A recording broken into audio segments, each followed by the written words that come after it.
My older brother had me handcuffed on Christmas Eve right before my whole family. I thought everything was finished until a homeless man I'd once helped entered the courtroom, removed a disguise, and revealed the truth that destroyed everyone. My dad's face turned white on the spot. Can you imagine the crushing betrayal of your own flesh and blood, your father and brother, framing you for a crime you didn't commit on Christmas Eve? One moment, I was celebrating, the next, my entire life was ripped apart, my family's love turning into a chilling conspiracy. And the worst part? They smiled as it happened. What the hell happened next, you ask? Well, pull up a chair, because this is my story, and it's a raw one. I sat there, in the middle of a warm room filled with the intoxicating aroma of roasted meat and cinnamon cookies. My heart was practically bursting with excitement, just like a kid waiting for Santa. It was December 24th, that year, the year I truly believed would bring the most perfect Christmas of my life. I'm Nathan Reyes, 26 years old, just an ordinary warehouse technician in Detroit. I worked hard from dawn till dusk, fixing machinery and organizing goods. My life was simple, no drama, no storms. But that night, everything changed forever. Our dinner table was packed with relatives. My parents had been preparing since morning, a whirlwind of twinkling lights and laughter. A towering Christmas tree, adorned with glittering glass ornaments, glowed softly under candlelight. Everyone was talking loudly, sharing old stories, showing off their kids, bragging about their jobs. I sat next to my mother, Camila Reyes, 53, a gentle accountant who always smiled and worried about everyone. She was telling the story of my older brothers and my first Christmas, her voice warm and full of love. My father, Vincent Reyes, 58, owner of a small auto repair shop on the outskirts of town, sat at the head of the table. His usual stern, patriarchal expression made him seem unapproachable, but when he spoke, it was always in order, and everyone listened. The whole family was eagerly waiting for my older brother, Jackson Reyes, 32, a police officer. He was the pride of the family, the hero with a shining badge and crime-fighting stories that everyone loved to retell. Jackson had promised to come early for the party and bring a few good bottles of wine. Honey, this is the first year everyone's here together. This Christmas is going to be so much fun, my mom whispered to me, squeezing my hand tightly under the table. I nodded, grinning from ear to ear. I loved Christmas, that feeling of the whole family gathered together, forgetting all the daily fatigue. Suddenly, the sound of sirens pierced the distance, tearing through the cozy atmosphere. At first, I thought it was a fire truck or something, but the sirens grew louder, accompanied by the roar of engines. Everyone looked toward the window. That must be Jackson. Aunt Maria exclaimed with a big smile. He always loves making a grand entrance. The whole family laughed, stood up, and started clapping, thinking my brother was bringing colleagues to the party, like he sometimes did. But then, through the window, I saw a patrol car screech to a halt right in front of the house. Its red and blue lights flashed like angry eyes in the falling snow. My heart pounded. Something strange, a cold dread, crept into me. Why like this? Jackson stepped out of the car, his face cold as stone, not a trace of a smile. Behind him were several other officers, holding flashlights and radios crackling with static. The relatives were still cheering and clapping, but then Jackson's expression made the entire room fall dead silent. The warm atmosphere froze instantly, as if someone had flung open a window and let the icy wind rush in. Jackson pushed the door open and stepped inside, his polished black boots stepping onto the red Christmas rug. He scanned the room with sharp eyes that stopped on me. My heart clenched. Everyone listen up, he said in a flat, emotionless voice. I received an anonymous tip that Nathan is in possession of illegal substances. I have to investigate and clear this up. Those words fell like a bomb, exploding in the peaceful room. A heavy silence descended. Only someone's choked sob could be heard in the corner. The whole family looked at each other, then at me, eyes filled with confusion and fear. Anonymous possession of illegal drugs? Me, I froze in place, mouth agape, my brain paralyzed. What are you talking about, Jackson? Are you joking? I stammered, my voice trembling. But my brother didn't smile, didn't blink. He looked at me, voice still ice cold. Nathan, come with me to the car for a search. It's procedure to prove you're innocent. I shook my head frantically, my feet rooted to the floor. No, I didn't do anything. Who made the anonymous call? This is a mistake. My mother gripped my hand tightly, her face pale as death. Jackson, what are you saying? Nathan could never. But Jackson raised his hand to stop her. Mom, let me do my job. If it's just a misunderstanding, even better. Nathan, come with me. The whole family started murmuring and standing up. Relatives whispered, what on earth is happening? It's Christmas Eve. Nathan has never made enemies. How did he get dragged into something this bizarre? My father stood up, face grave, but said nothing. He just nodded at Jackson as if giving silent approval. I was gently pushed toward the door by Jackson, my legs heavy as lead. The whole family followed, crowding into the front yard under the light snowfall. Neighbors began pouring out of their houses, filling the gate, pointing and staring.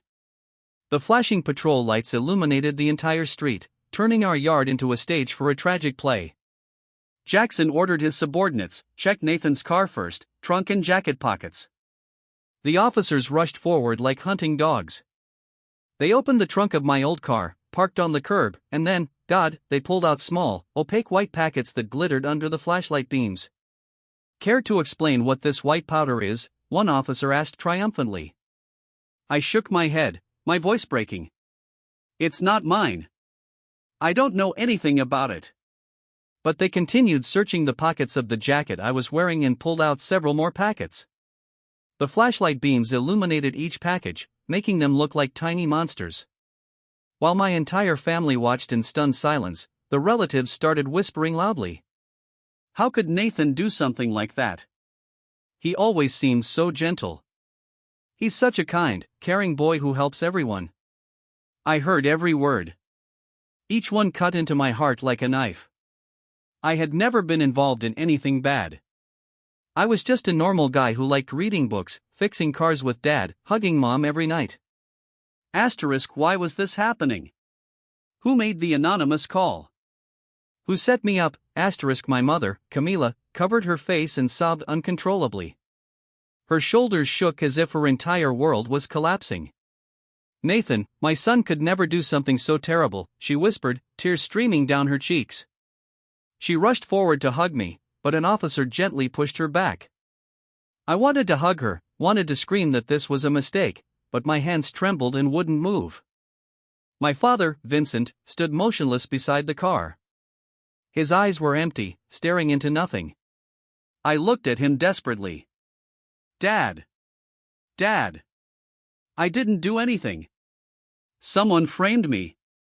I stammered in denial, my voice lost in the cold wind. But he said nothing. He just leaned on the car roof as if none of this concerned him. My heart ached sharply. Dad, why are you silent? Why aren't you defending me? In the face of that clear evidence, my pleas drowned in the freezing Christmas air. The joyful laughter from earlier was replaced by malicious whispers. Neighbors crowded around, filming with their phones. Look, Nathan's getting arrested. Drugs. The Reyes family is finished. They turned my humiliation into entertainment, like watching a real-life drama. I felt like a hunted animal, exposed before the crowd. Then Jackson stepped forward and took out handcuffs. Nathan Reyes, you are under arrest for possession and distribution of illegal narcotics. He repeated, his voice completely emotionless, as if reading a warrant to a stranger. I struggled, crying out, Jackson, you have to believe me. I didn't do this. This is some kind of conspiracy. But the officers pinned me against the car hood and cuffed my hands in front of the entire family and neighborhood. The metallic click echoed, cold as the ice outside. My mother rushed forward again, clinging to me and screaming, Jackson, you can't do this to your own brother. Nathan is your little brother. She cried until her voice was raw, clutching my jacket. She wouldn't let go, her tears soaking my shoulder. The family stood around us. Relatives tried to intervene, but the tension was suffocating. Suddenly, my father stood straight and said coldly, Camila, be quiet. Let the law do its job. She stared at him in shock, then released me, stepping back with tears streaming down her face. I went pale and gave up completely. Why would Dad say that? Why was my brother doing this? I let the officers push me into the patrol car amid the flashing lights and venomous whispers in the yard. Snow fell gently, but I didn't feel cold, only a burning pain in my chest. The Christmas dinner turned to ashes as the car pulled away, taking me from the warm house into the darkness of the most horrifying Christmas night of my life. Through the window, I saw my mother collapse in tears. The relatives stood frozen, and my father, he just stood there, his gaze as cold and empty as stone. I kept thinking about that anonymous call. Someone had reported me. Someone had planted the drugs. But why did Jackson believe it so instantly? He was my brother. Sitting in the car, handcuffed, I tried to think, how did those drug packets end up in my pockets? I clearly remembered putting on this jacket this morning. There was nothing unusual. The trunk had been locked since last night. Someone framed me, but who and why? Jackson was my brother, the person I had looked up to since childhood. Why was he doing this? Was he forced? No. His face had been completely cold, without a trace of hesitation. The anonymous call. Was it just an excuse? The car drove through the familiar streets of Detroit, the pale yellow streetlights shining on the white snow. I thought about my life. 26 years old, no wife, no children, just a stable job and a family. I was kind. That's what everyone always said. I liked helping people, fixing neighbors' cars for free, bringing food to the homeless in the park. Why had fate thrown me into this hell? My heart raced, cold sweat pouring out despite the freezing winter night. The patrol car stopped in front of the police station. A grim, gray building with black iron bars looming menacingly under the flickering neon lights. The officers yanked me out of the car, their hands gripping my arms so tightly it felt like they were afraid I'd bolt. I stumbled forward, my legs heavy from the handcuffs and the fear gnawing at every cell in my body. Move it! Walk now! One officer barked, shoving me through the main doors. Inside, the air was thick and oppressive, reeking of burnt coffee mixed with sweat and old paper. They marched me down a long, echoing hallway. The sound of boots on the floor rang out like the drums of doom. They shoved me into a holding cell, a narrow, freezing, damp little box. For gray concrete walls, a hard metal cot with a paper-thin mattress, and a filthy toilet in the corner. The iron door slammed shut behind me. The lock clicked like a final verdict. I collapsed onto the cot, hands still cuffed, my mind spinning with everything that had just happened. The warm Christmas dinner, the relatives' laughter, the smell of roasted meat. Then the sirens, the flashing lights, those unfamiliar packets of drugs pulled from my pockets and trunk. Who framed me? Where did that anonymous call come from? Jackson, my own brother. Why did he do this to me? I shook my head, trying to chase away the chaos in my thoughts, but they kept crashing over me like violent waves. That night stretched on forever. I couldn't sleep. I just lay curled up, shivering from the cold. Wind whistled through the tiny barred window, carrying the bite of snow. Screams echoed from the next cell. Someone retched loudly. A guard's radio crackled with static. I thought of Mom. She must be at home right now, sobbing uncontrollably, trembling. She had always been my safe place, shielding me from Dad's harsh words ever since I was little. And Dad, his silence was like stone. That empty stare haunted me. And Jackson, the pride of the family, had now become the one who threw me into prison. Tears rolled down my cold cheeks, hot and stinging. I prayed, begging for this to be nothing more than a nightmare, that tomorrow morning I'd wake up in my warm bedroom. But the next morning, reality was even colder. The clank of the lock jolted me awake. 2 officers entered, hauled me to my feet without a word, cuffed me again, and marched me down the hall to an interrogation room. That room was colder than the cell. Old wooden table, hard metal chairs, and a one-way mirror. I knew someone was watching through it. 2 detectives were already waiting, one tall and broad with a thick beard, the other skinny and wearing glasses. They read my file in flat, mechanical voices. Nathan Reyes, 26 years old, warehouse technician, arrested for possession and distribution of illegal narcotics. They turned on the camera. The red light blinked like a demon's eye. Then they laid out the packets on the table. Those opaque white packets gleamed under the fluorescent lights. I sat across from them, heart pounding. I didn't do anything. I blurted out immediately. Those aren't mine. Someone planted them on me. I repeated it over and over, voice shaking but determined.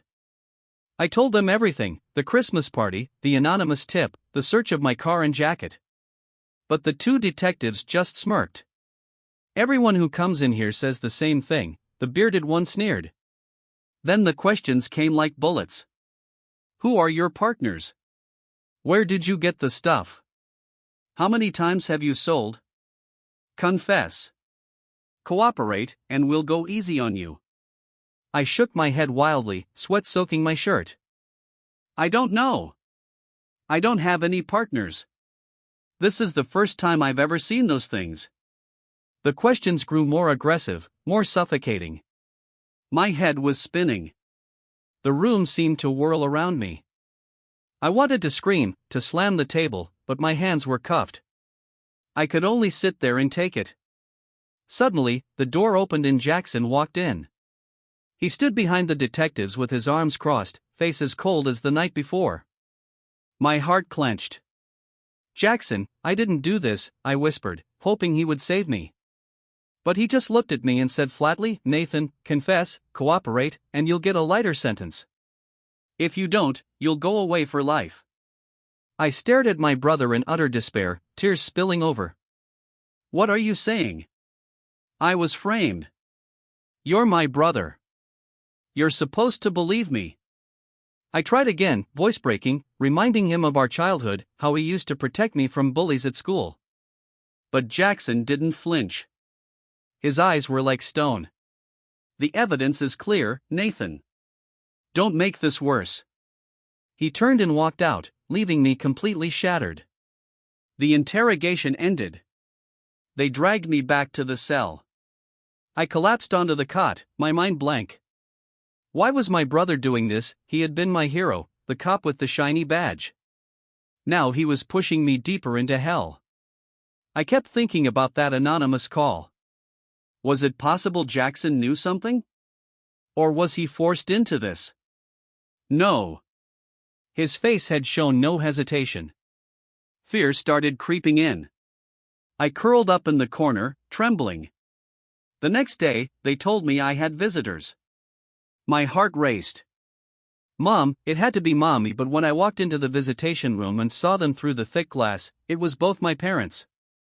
Mom sat there, eyes red and swollen, hands shaking as she held a tissue. Dad sat beside her, face as cold as ever. I sat down and grabbed the phone. Mom, I didn't do this, I whispered right away, but Dad cut me off, voice harsh. Nathan, you've been nothing but a burden your whole life. Now you've disgraced the entire family. Confess.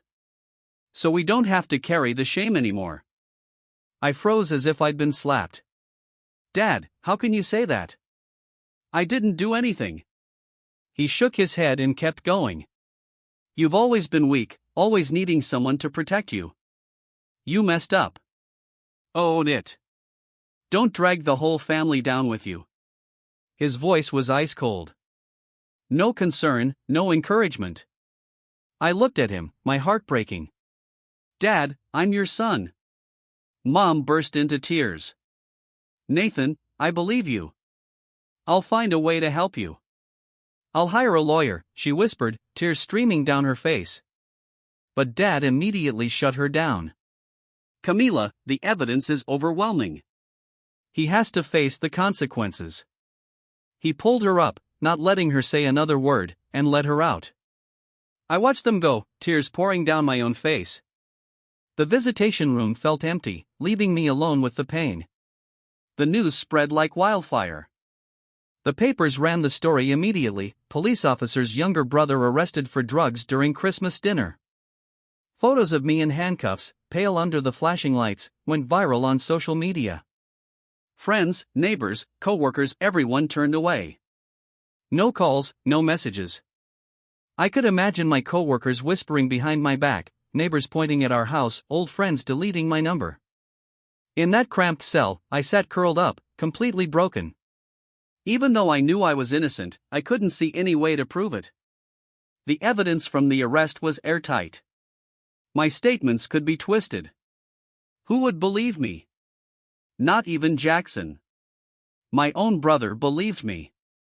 I thought about my old life, the simple job, coming home to hug mom, fixing cars with dad on weekends. Now everything was destroyed. I hugged my knees, shaking, fear eating away at me every second. The whole world had turned its back on me, my family, society, and even I was starting to doubt myself. On the second night in jail, real terror set in for the first time. Lying on that hard, freezing cot, listening to the wind howl outside the window, I thought, I might never get out. Is this the end of my life? Prison, disgrace, loneliness, forever, tears fell again, but this time they were tears of pure despair. I prayed for a miracle, but deep down I knew this hell had only just begun. The days that followed passed like one long, unending nightmare. I remained locked in that cramped cell, eating tasteless meals, listening to the shouting and screaming of other inmates echoing through the walls. Every morning when I woke up, I stared at the stained ceiling and wondered what new pain the day would bring.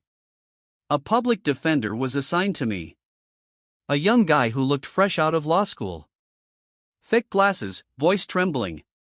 He visited a few times, scribbled notes in a hurry, and promised he'd do his best to prove my innocence. "We'll focus on that anonymous tip," he said, but his tone lacked any real confidence. I nodded. Yet deep down, I was filled with doubt. With caught red-handed evidence and testimony from my own brother, how could we possibly win? A week later, the preliminary hearing was scheduled. Just 1 week, so fast. I wasn't mentally prepared at all. The quantity of drugs seized was substantial, enough to classify me as a serious offender. And the fact that I was the younger brother of Jackson Reyes, a well-known police officer in Detroit, turned the case into a media circus. They made my story front-page news with sensational headlines: "Family torn apart by drugs, officer arrests own brother on Christmas Eve." When I was escorted to the courthouse, a swarm of reporters crowded the entrance. Camera flashes blinding me, voices shouting my name. My heart pounded. Cold sweat broke out despite the freezing winter air. Why was everything happening so quickly? I wasn't ready to face judgment. The courtroom was large but suffocating. Rows of polished wooden benches reeking of cheap perfume from the packed gallery. The judge, a stern old man with gold-rimmed glasses, sat high on the bench, looking down like a god of fate. I sat in the defendant's chair, wrists loosely cuffed, wearing a gray prison jumpsuit, feeling like a caged animal. My lawyer sat beside me, nervously flipping through papers. The prosecutor, a sharp middle-aged woman with her hair in a tight bun and a voice like a blade, stood and presented the charges. She projected images of the evidence onto a huge screen, those opaque white packets gleaming under the flashlights from that night. The defendant, Nathan Reyes, was caught in possession of a large quantity of illegal narcotics. "Sufficient for distribution," she declared, her voice echoing through the room. She read Jackson's report, my own brother's words in meticulous detail, the anonymous tip, the search of my car and jacket, the discovery of the drugs, the testimony of the other officers. Every detail matching perfectly, as if it had all been scripted. I sat there feeling cornered. No way out. Every photo, every word was another brick in the prison wall being built around me. My lawyer tried to counter, but it was painfully weak. He argued that the anonymous call was suspicious, that someone could have planted the drugs. "There is no direct evidence of intent to distribute," he said, voice slightly shaking. The prosecutor cut him off instantly. "Caught red-handed with the substances in his personal vehicle and clothing? That is the clearest evidence possible." Everything tilted heavily toward the prosecution. The court grew even more suspicious of me. The judge nodded. The gallery murmured. I felt like a lamb surrounded by wolves, with no chance to fight back. Every time I tried to speak in my own defense, it only made things worse. When the prosecutor questioned me directly, I stammered, "I didn't do anything. Someone put those packets in my car, in my pockets." But she shot back immediately, "That is the standard denial of a first-time offender. There is zero evidence to support the defendant's claims." Her tone was mocking, and the room tittered with laughter. My face burned. My heart raced. I wanted to scream that I was innocent, that this was a conspiracy, but my words were nothing more than whispers lost in the heavy air of the courtroom. My lawyer tugged my sleeve and whispered, "Don't say anything more.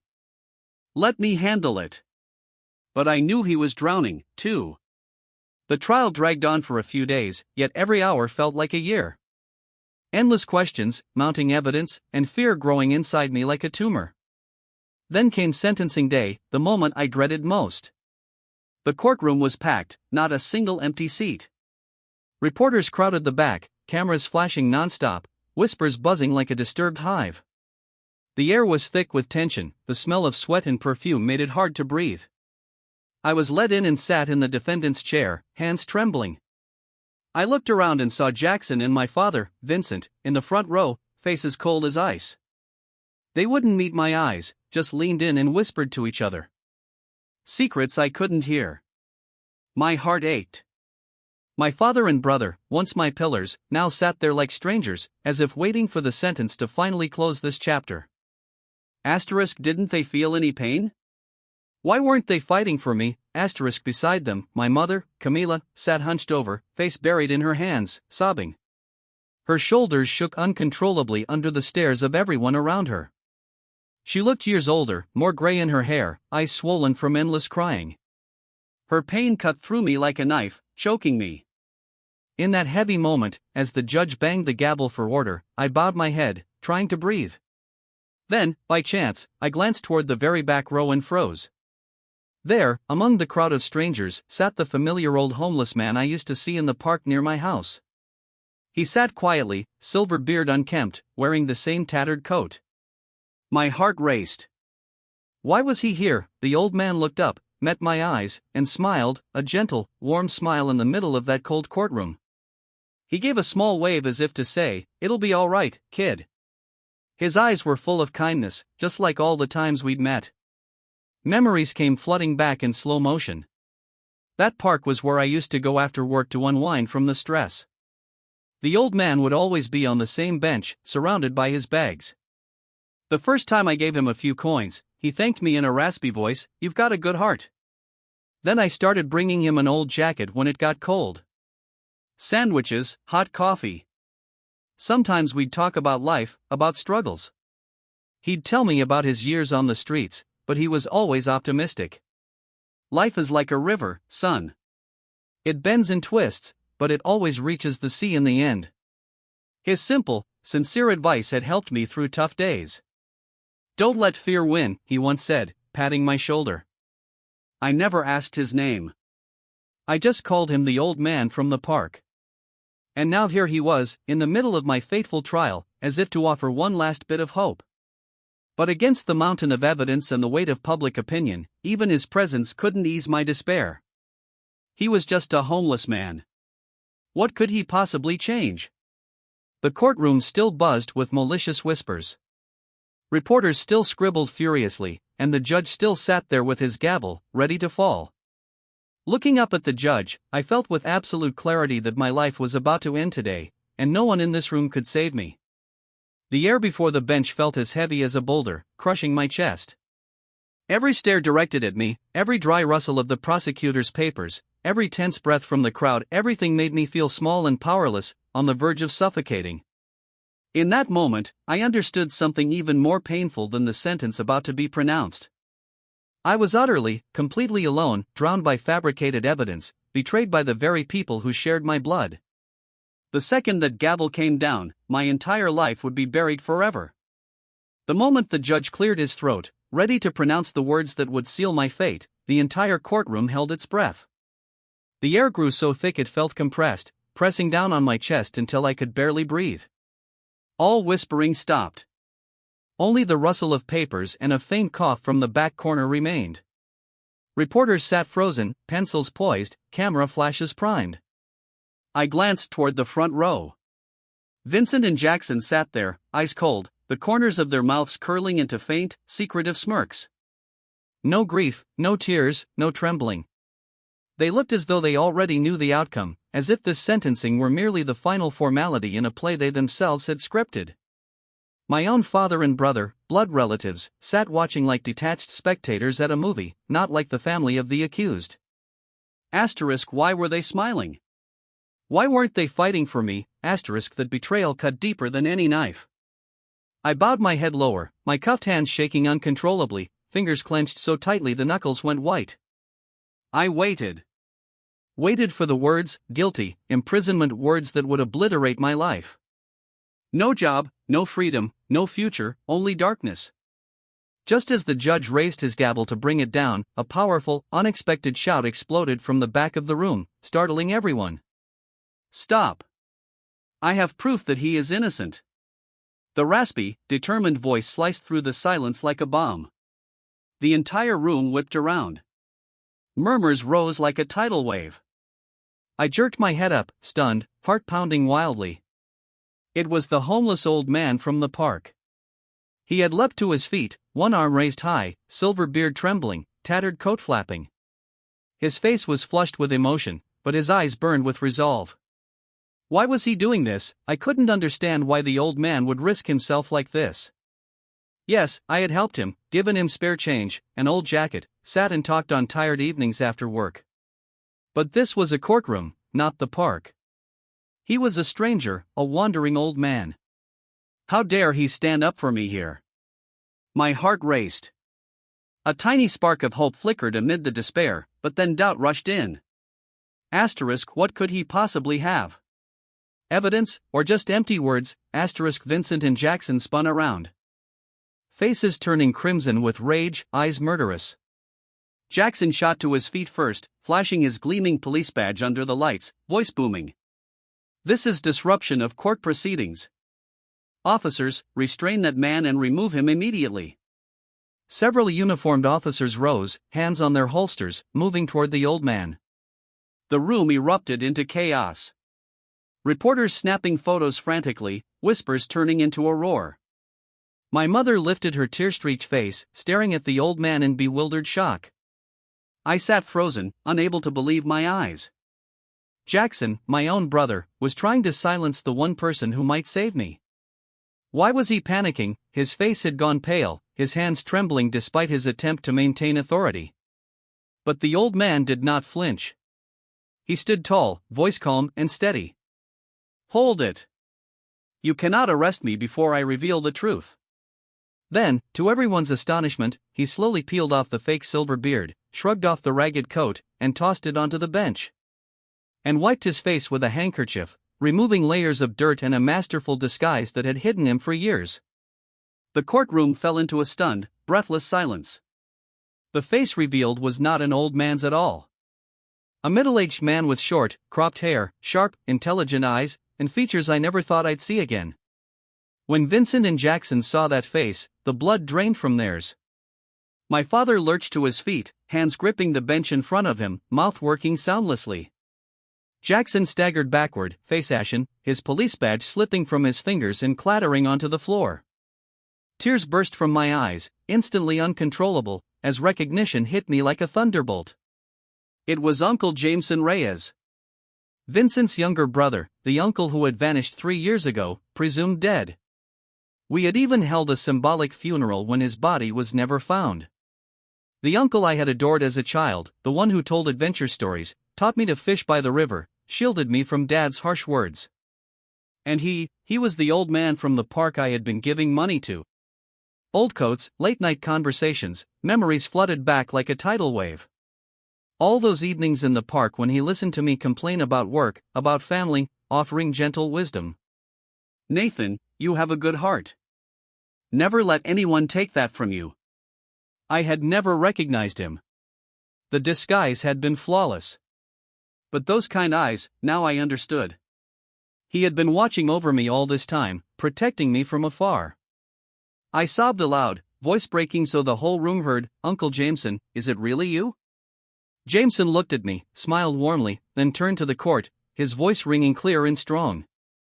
I am Jameson Reyes, brother of Vincent Reyes and blood uncle to Nathan Reyes. I have been missing for 3 years, but I have returned today with evidence that proves my nephew is completely innocent. I demand the right to testify and present that evidence before this court." The courtroom exploded. Reporters scrambling, cameras flashing like lightning, voices rising in a storm. The judge pounded his gavel repeatedly for order, his own face stunned. He immediately ordered identity verification. Files were pulled. Assistants rushed to databases. Within minutes, he nodded gravely. Identity confirmed. Jameson Reyes is who he claims to be. Officers, stand down. Mr. Reyes, please approach the witness stand and present your evidence. At those words, Vincent and Jackson turned ghostly white, hands shaking uncontrollably. They tried to sit calmly, but panic blazed in their eyes. My father whispered frantically to Jackson, face flushed and sweating. Jackson gripped the armrests until his knuckles went white, staring at Uncle Jameson as though staring at a ghost. I sat there, heart thundering, tears still streaming down my face. Why had Uncle been alive all this time? Why the disguise? And what evidence did he have that could clear my name? My mother was sobbing louder now, but they were tears of joy and disbelief, staring at her long-lost brother-in-law. Jameson, my brother-in-law is alive. The entire courtroom held its breath again as Jameson walked to the center aisle, holding an old leather satchel, ready to unveil the truth that would turn this entire sentencing upside down. Uncle Jameson strode to the witness stand, each footstep ringing out firmly in the dead, silent courtroom. He set the old leather satchel on the evidence table and opened it slowly, deliberately drawing out the tension. From inside, he pulled a tiny USB drive, a thick stack of yellow documents, and a sleek black external hard drive. The entire courtroom erupted in an instant, murmurs rising like a wave. Reporters scrambling to write, camera flashes exploding non-stop. The judge banged his gavel several times for order. Silence. Mr. Jameson, you may proceed. I stared at my uncle, heart pounding, a fragile spark of hope flickering through the lingering fear. Please, Uncle, save me. Jameson took a deep breath. His voice rang out, clear, steady, and powerful, like a seasoned detective recounting the biggest case of his life. Your Honor, 3 years ago, I was a private investigator working alongside the Detroit police to dismantle the city's largest drug trafficking ring. During that investigation, I discovered that the people behind it were none other than my own brother, Vincent Reyes, and my nephew, Jackson Reyes. Those words detonated like a bomb. The room fell deathly quiet, then exploded into chaos. Vincent shot to his feet. Face crimson. Lies. He's insane. The judge roared, Silence, Mr. Reyes, or you will be removed. Jackson stayed seated, face drained of color, knuckles white as he gripped the armrests. I stared at them, my heart breaking. My father and brother involved in drugs. I couldn't process what I was hearing.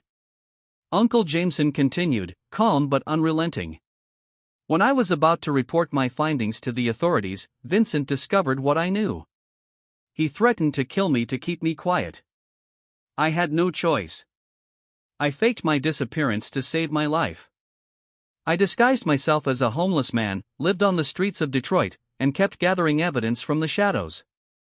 He paused, looked the judge straight in the eye, then turned to me with warmth in his gaze. Suddenly, everything clicked. All those evenings in the park when the old man listened to me talk about work, about family, saying, Nathan, you have a good heart. He had been protecting me, watching Vincent and Jackson the whole time. Tears welled up again.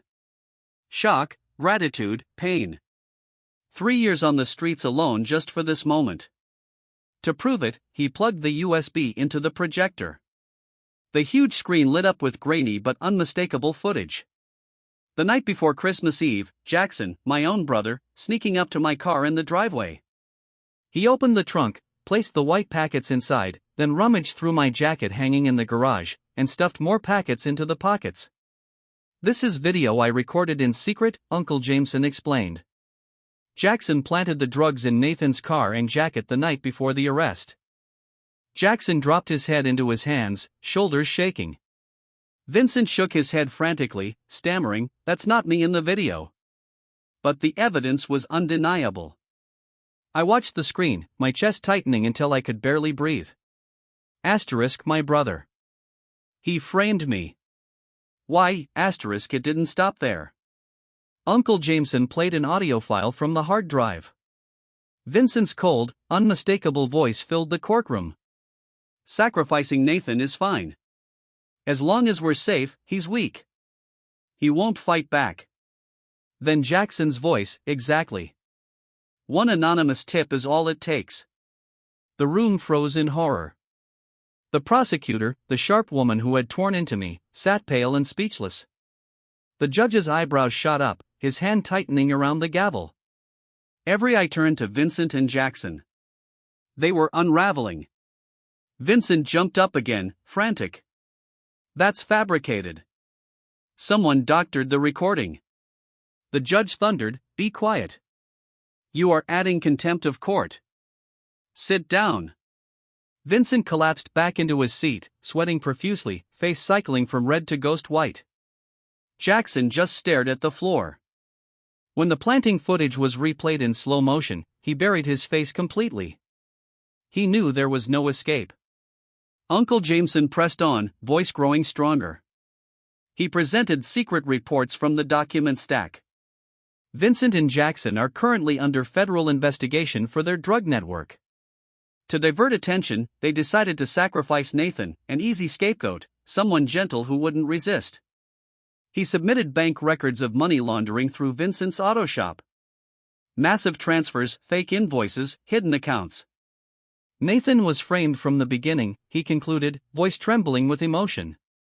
My nephew is innocent, and these documents will show everyone the truth.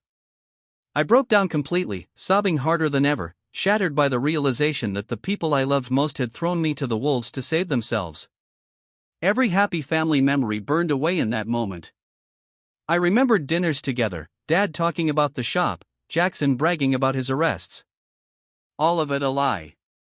I slumped in my chair, hands over my face, crying uncontrollably.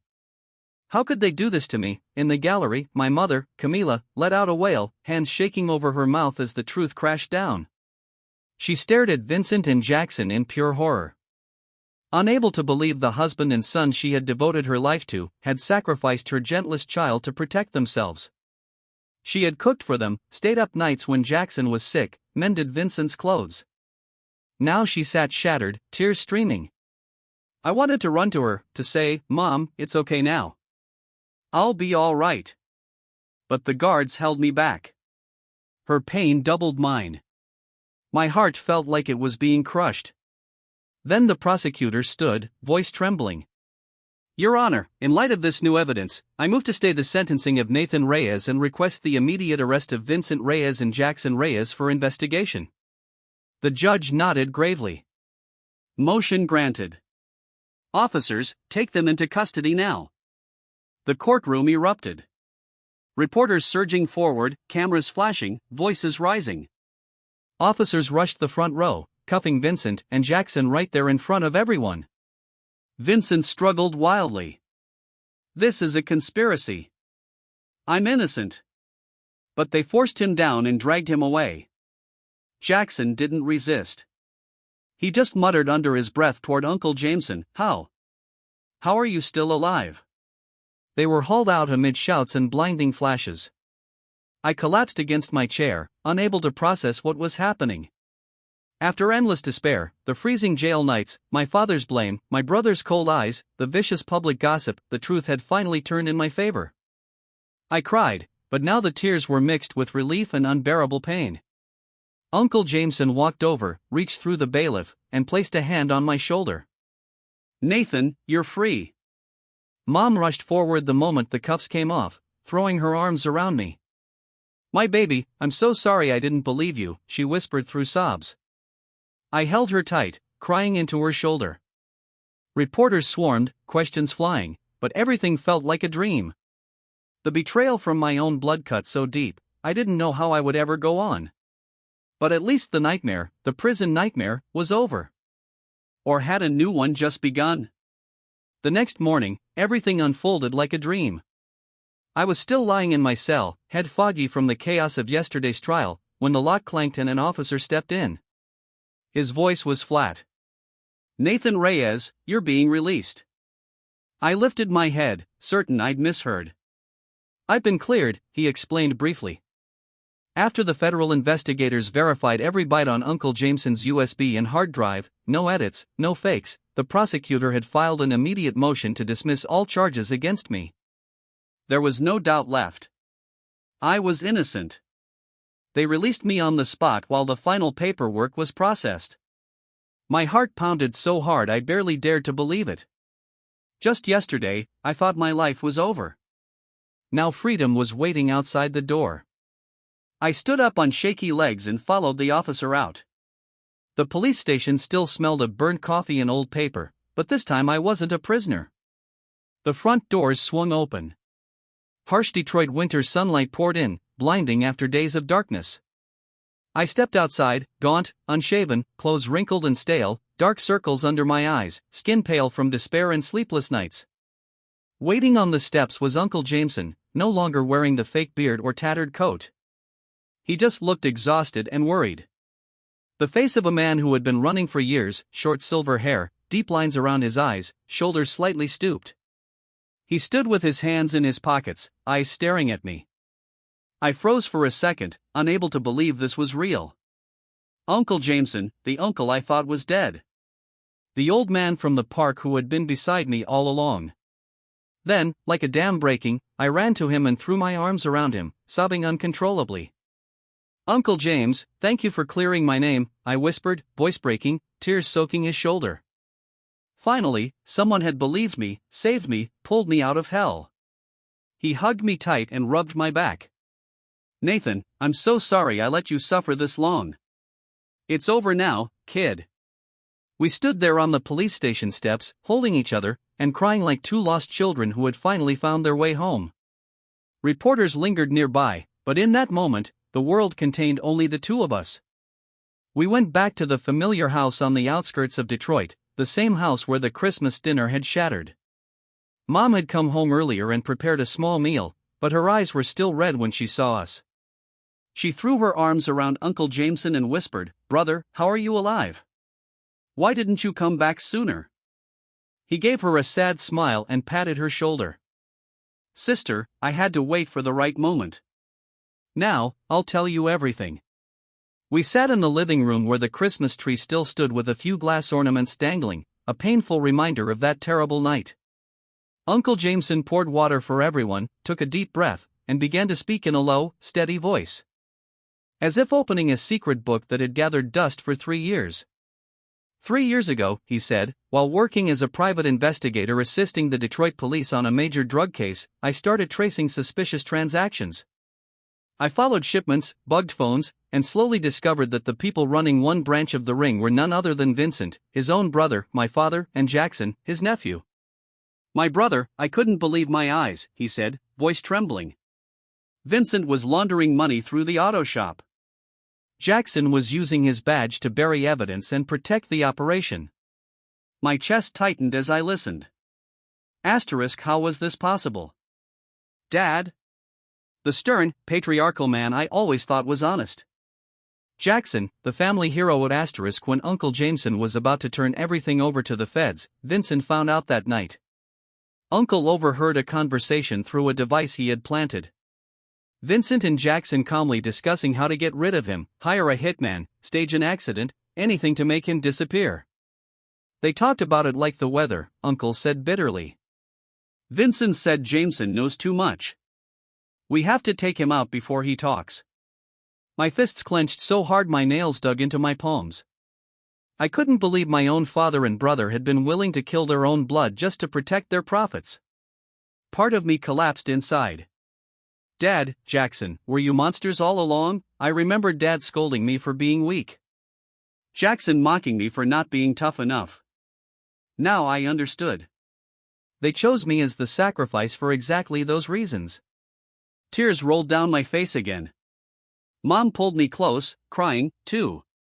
How could they do this to their own family, knowing some high-ranking officers had already been bought? Uncle had the bribery list, he couldn't safely report it. That same night, he got his wife and daughter out. "I used every trick I knew," he said, eyes distant. Multiple vehicles, cross-state routes, fake names, staying off cameras. I got them into temporary witness protection in another state, a place no one could find.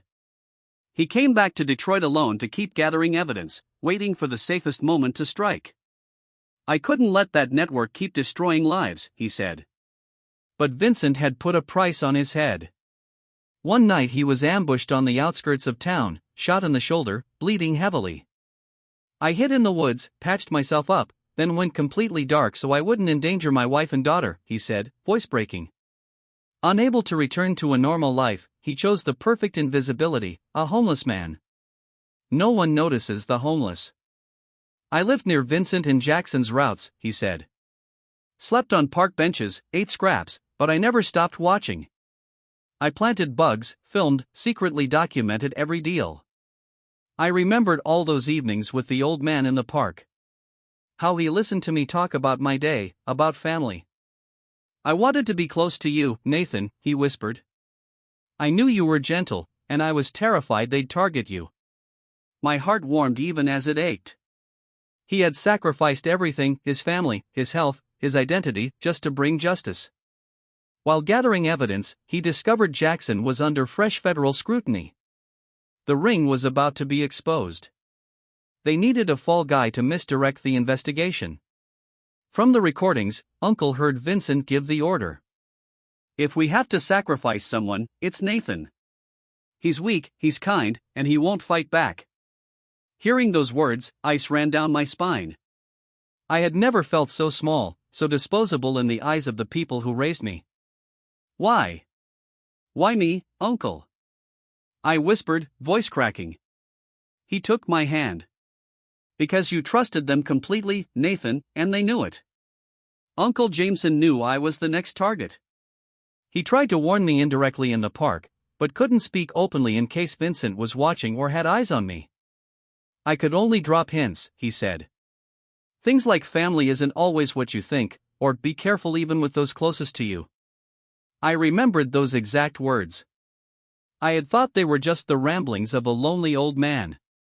He waited for the one moment it would be safe to reveal himself, my trial, when the media, the prosecutor, and the court were all present, and Vincent had no chance to silence him first. I had to wait until it was safest, he said, eyes red. If I came out earlier, they might have killed me, and you'd still be convicted. When Uncle Jameson finished, the room fell into heavy silence. Mom held me tighter, tears falling silently. I stared out the window at the soft Detroit snowfall, but inside me, a storm raged. 3 years of disappearance, a story of sacrifice, danger, and quiet, fierce love. Uncle had risked his life to save mine, to save justice. And me?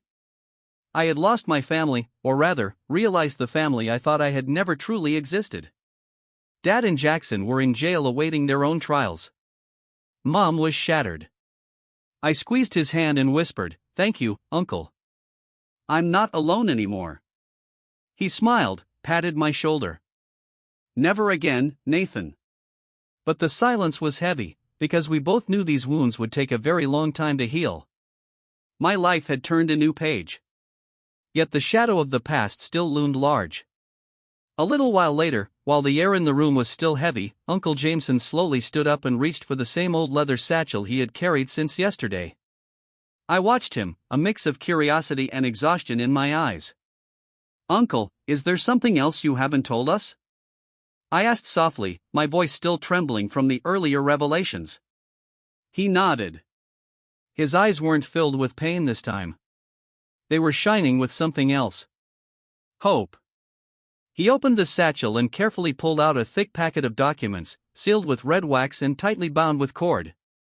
The pages inside looked old but well preserved, as if they had been guarded for years. He placed it on the coffee table in the center of the living room and spoke in a low, warm voice. "Nathan, this is the trust fund your grandfather, Milton Reyes, left specifically for you. For the past 5 years, I have been secretly managing it, exactly as he instructed." I froze, staring at the packet like it was an object from another planet. A trust fund from Grandpa Milton Reyes had died 5 years ago from a sudden heart attack. He had been a quiet man, but he always had a strange, magnetic pull on me. He lived alone in a small wooden house on the outskirts of town, made modest investments, and rarely got involved in family matters. But to me, he was the only real emotional anchor I ever had. Why would he leave me a trust fund? And why had Uncle Jameson been the one managing it? Uncle, you're saying Grandpa left this for me? I stammered, my trembling fingers brushing the papers. Mom, sitting beside me, widened her eyes and whispered, Milton, he never said a word to me about this. Uncle Jameson nodded and sat down next to me, speaking slowly. Right before he passed, your grandfather called me to his bedside and entrusted me with this fund. He said, only give it to Nathan when he's been pushed to the absolute edge. When no one else is left to protect him. When he truly needs a completely new life. I promised him I would keep it secret. And for 5 years, I managed the investment so it would grow. His words exploded in my mind like another bomb. Grandpa knew. He foresaw that one day I would be driven into total despair. My heart pounded. A strange feeling crept in. Warmth mixed with pain. I remembered Grandpa's deep, knowing gaze whenever he looked at me, as if he could see straight into my soul. He never spoke of money. He only taught me about life. Now this trust felt like a message from beyond the grave. With shaking hands, I broke the wax seal and began turning the pages. Numbers danced before my eyes, meticulously recorded by lawyers and banks. The total value of the trust, $12.5 million USD. A fortune I had never even dreamed of. It included $4 million in cash, safely held in banks, $3.5 million in blue-chip stocks from companies like Apple and Microsoft, a large commercial plot on the outskirts of Detroit worth $3 million, perfect for a shopping center or warehouse, and $2 million in a high-yield investment fund Grandpa had personally set up for me, compounding over the years. With every page I turned, my heart grew heavier. These weren't just numbers. They were a legacy. They were love. Proof that my grandfather had seen worth in me when no one else did. All my life, I had felt like the odd one out. Dad thought I was weak. Jackson outshone me in everything. Mom loved me, but couldn't shield me. Grandpa had been the exception, but he died too soon, leaving an emptiness. Now this trust was his quiet declaration, I saw you. I believed in you, I turned to the last page, heart racing. Tucked between the documents was a small, yellowed envelope. On the front, in Grandpa's familiar, shaky but elegant handwriting, to Nathan, the grandson I was always proud of. My chest tightened. Proud of me? Me, the gentle, weak Nathan ink my fingers trembled as I opened it. The wax seal crumbled. Inside was a handwritten letter on thin, fragile paper that still carried the faint scent of old wood, pine, and the crackling radio from his cabin. I choked up the moment I read the first lines and began reading aloud, voice shaking so Mom and Uncle could hear.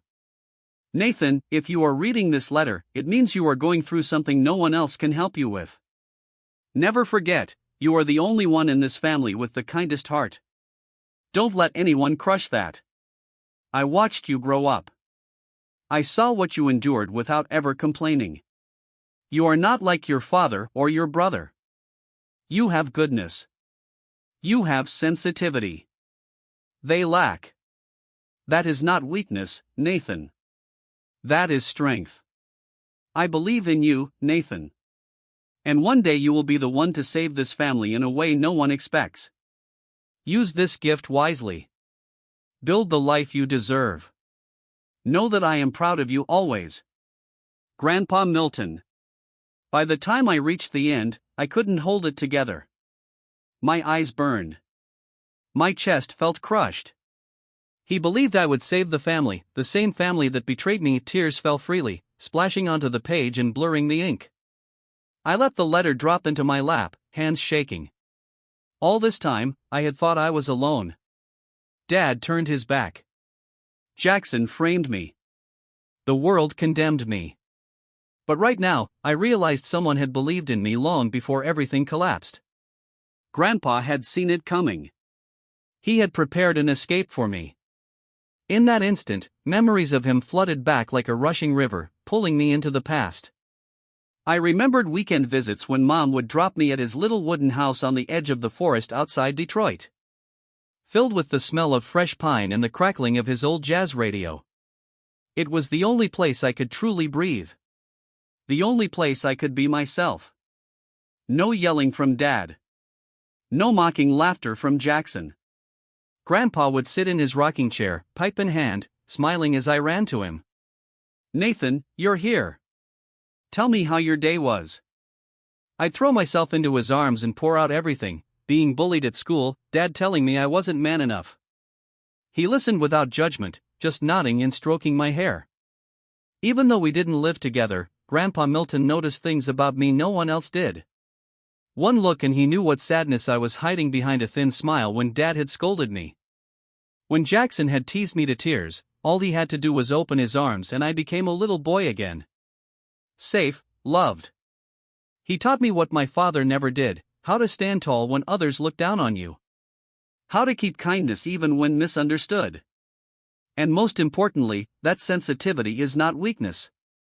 You have a heart stronger than anyone else in this house combined, Nathan, he once said, ruffling my hair, his voice warm like a winter fireplace.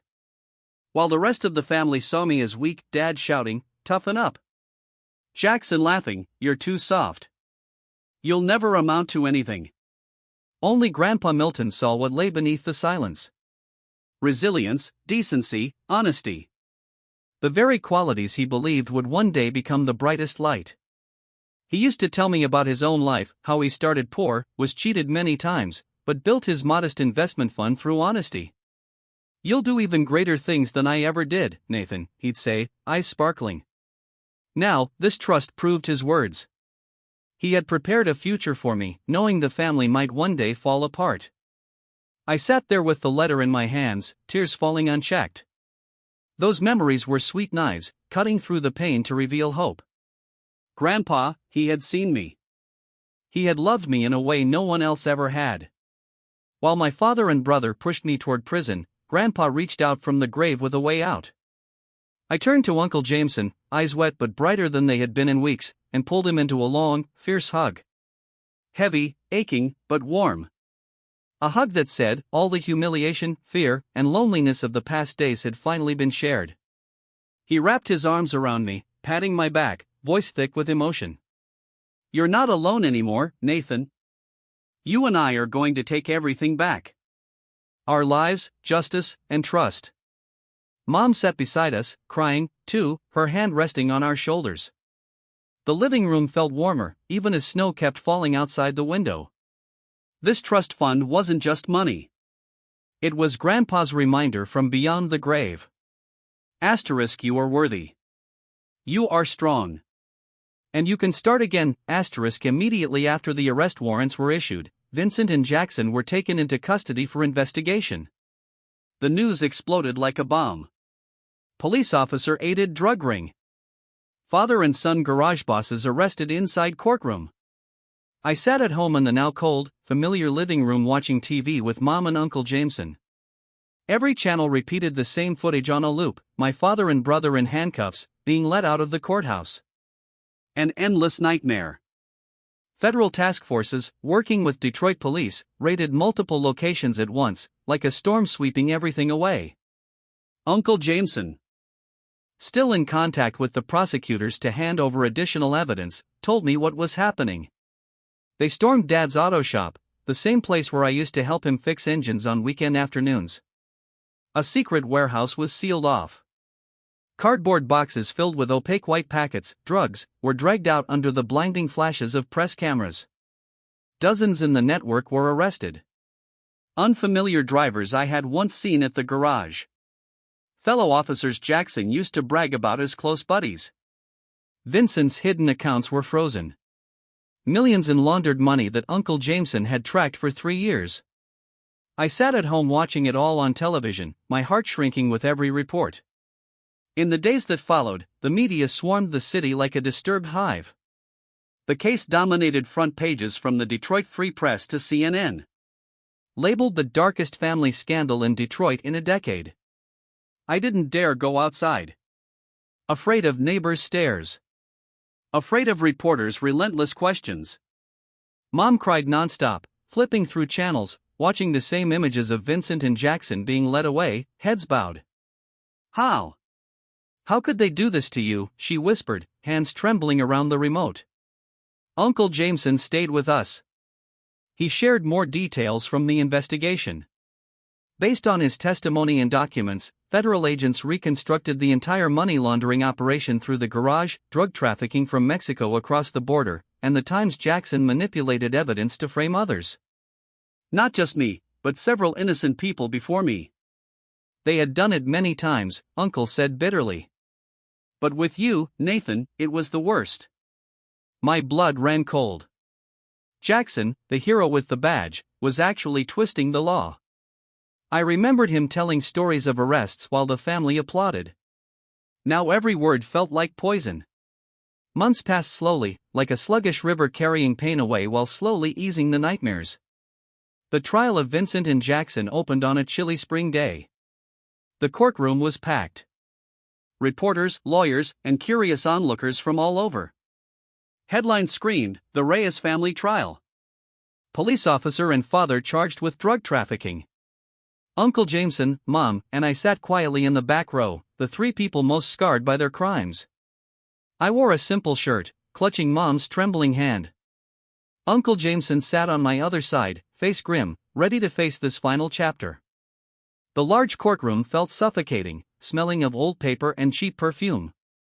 The judge, a stern middle-aged woman, banged her gavel to begin. I looked at the defendant's bench. Dad and Jackson sat there, thinner after months in jail, faces gaunt, eyes avoiding the gallery. Vincent glanced at me for a second, his gaze full of anger, not a trace of remorse. Jackson kept his head down. My heart ached. They had once been my family. The prosecutor, the same sharp woman who had once accused me, stood and presented an avalanche of evidence. She played the video of Jackson planting drugs in my car on Christmas Eve. The footage crystal clear, causing gasps throughout the room. "This is evidence tampering and fabrication to frame an innocent person," she declared, voice like steel. Next came financial records of money laundering through Vincent's garage. Massive sums funneled through hundreds of fake accounts. Confessions from arrested members of the ring echoed over the speakers. Vincent was the boss. Jackson covered for us. And the climax, the recording of Vincent coldly saying, "Sacrificing Nathan is fine as long as we're safe." Mom buried her face in her hands and sobbed when his voice filled the room. Jackson tried to blame his father. "Dad forced me. I was just following orders." Vincent fired back, "He did it on his own. I didn't know anything." Their selfishness and lack of remorse were laid bare before the court. No regret, only desperate attempts to save themselves. Their defense attorneys scrambled, but the evidence was overwhelming. I watched them, torn between rage and pity. Why wouldn't they admit it? Why not apologize to me, to Mom? Mom sat silently crying the entire time. She had never imagined the day her husband and son would be tried as some of the city's most dangerous criminals. She used to cook dinner for Vincent every night. Used to beam with pride at Jackson's badge. Now she sat, trembling hands over her mouth. "Mom, are you okay?" I whispered, holding her tighter. She shook her head, tears streaming. "I still can't believe. I can't believe they did this." Uncle Jameson placed a hand on her shoulder. "We have to be strong, sister." The trial lasted several days, each one revealing more horrors. How many innocent people Jackson had framed? How many tons of drugs Vincent had moved? I listened, heart frozen, flashing back to family dinners that now felt like lies. Finally, sentencing day arrived. The courtroom was more packed than ever. The judge stood, voice grave. Vincent Reyes, 35 years in prison for money laundering, drug trafficking, and conspiracy to commit murder. Jackson Reyes, 28 years, for aiding and abetting, evidence tampering, and planting false evidence to frame an innocent person. The sentences rang out like thunder. The room erupted, cameras flashing nonstop, voices rising. Vincent and Jackson were cuffed and led away, faces pale and broken. Vincent struggled weakly. Jackson walked with his head down, silent tears falling. I watched them one last time. That was my father, my brother, now prisoners. After the verdict, the three of us stood and quietly left the courtroom together. No words, just walking side by side, each carrying our own wounds. Mom cried silently. Uncle Jameson sighed. And I felt empty. Outside, dozens of reporters surged forward, microphones raised. Nathan, how do you feel about your father and brother's sentences? I turned away.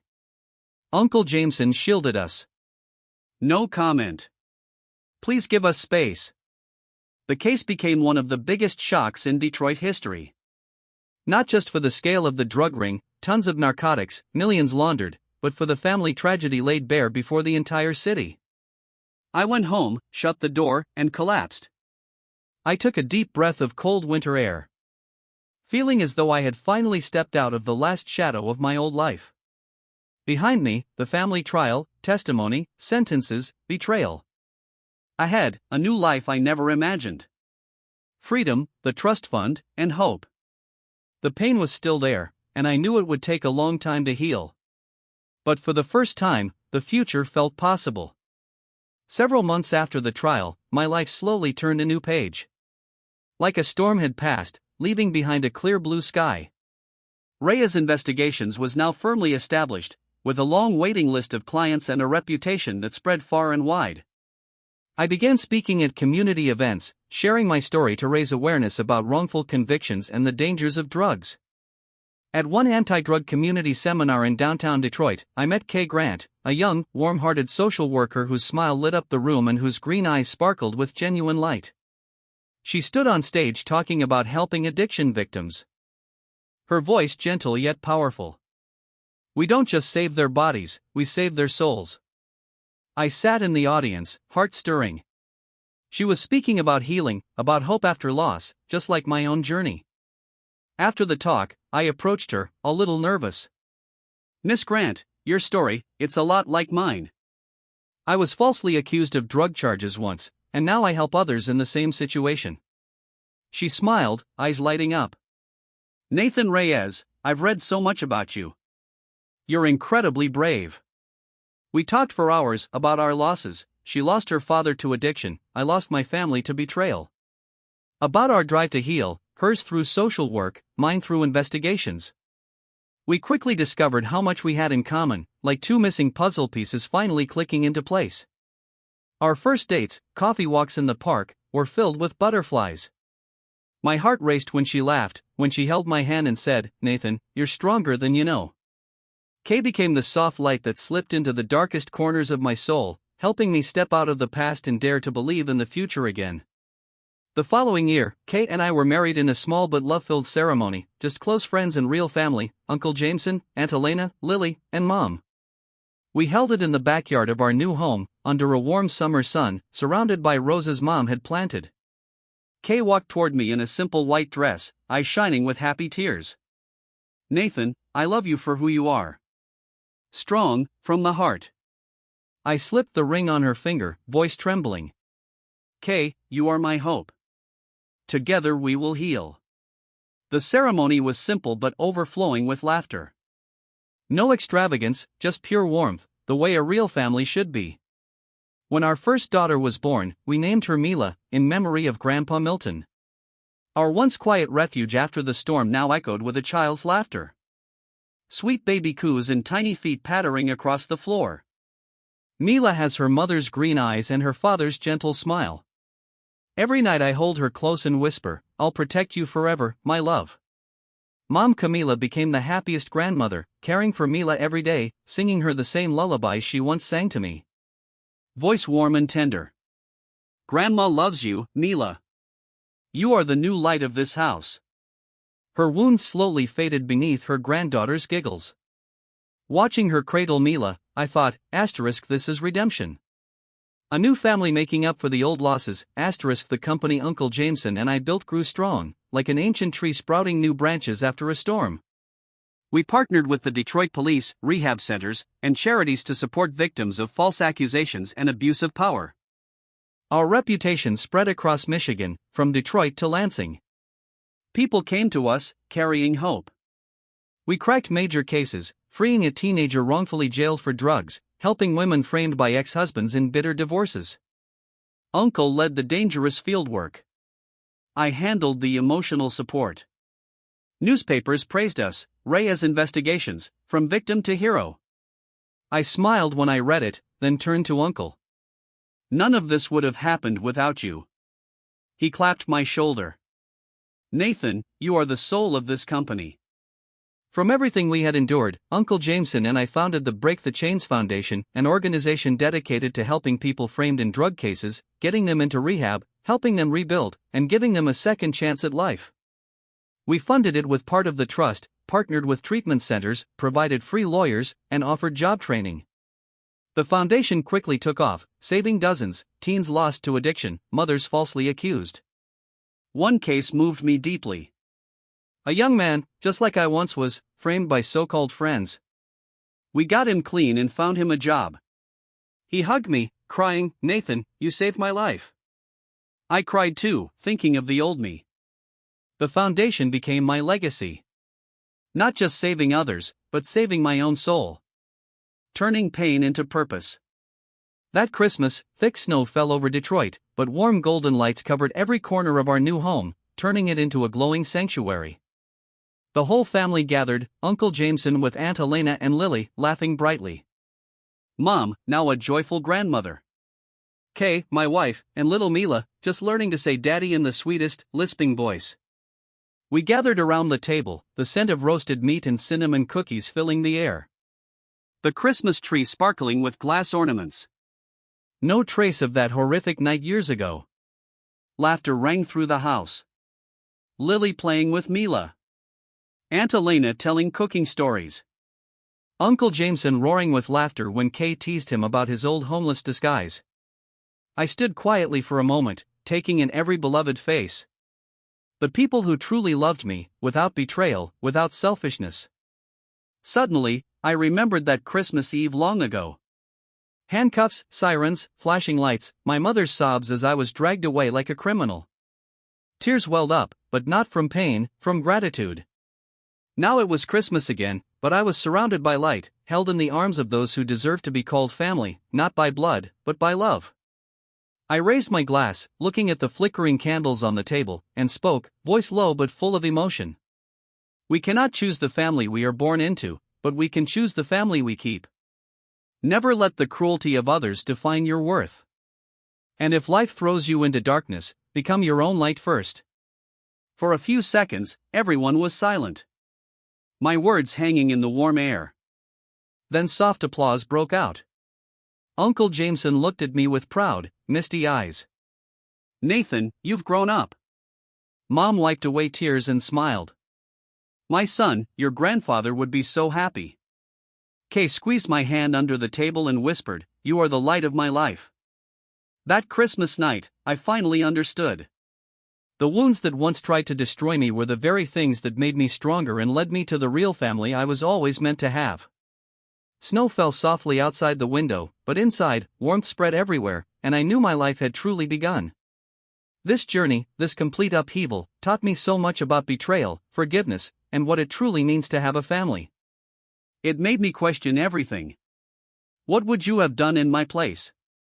Have you ever had to choose between letting go of what you thought was family and embracing a truth that hurt? Tell me what you think, I really want to know.